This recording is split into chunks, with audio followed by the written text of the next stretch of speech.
दिल्लीमध्ये स्फोट झालेल्या गाडीत डॉक्टर उमर असल्याचं डीएनए टेस्टवरून झालं सिद्ध। मोहम्मद आरिफ आणि फारुख डार या दोन डॉक्टरांनाही चौकशीसाठी पोलिसांनी घेतलं ताब्यात।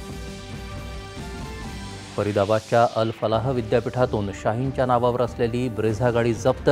विद्यापीठाच्या मान्यतेप्रकरणी नॅकची अल फलाहला कारणे दाखवा नोटीस।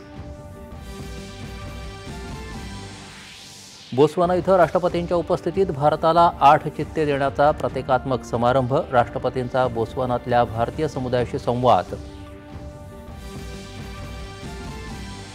भारत 2027 पर्यंत 6.5% विकास दरासह G20 देशांमध्ये सर्वाधिक वेगानं विकसित होणारी अर्थव्यवस्था राहणार।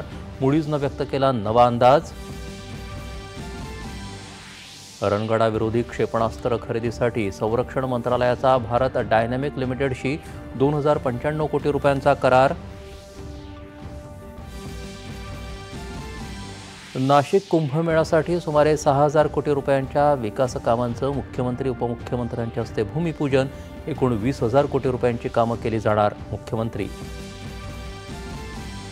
28 महिने चालणाऱ्या कुंभमेळ्याच्या पर्वात गेल्या वेळेच्या कुंभमेळ्याच्या तुलनेत 5 पट अधिक भाविक अपेक्षित। निर्विघ्न कार्यक्रमासाठी चोख व्यवस्था करण्याचे मुख्यमंत्र्यांचे निर्देश। पुणे जमीन व्यवहाराला अधिकृत मान्यता देणाऱ्या अधिकाऱ्यांविरोधात निलंबनाची कारवाई केल्याची महसूल मंत्री चंद्रशेखर बावनकुळे यांची माहिती। आणि ढाका इथं सुरू असलेल्या आशियाई तिरंदाजी अजिंक्यपद स्पर्धेत भारताची 3 सुवर्णपदकांची कमाई।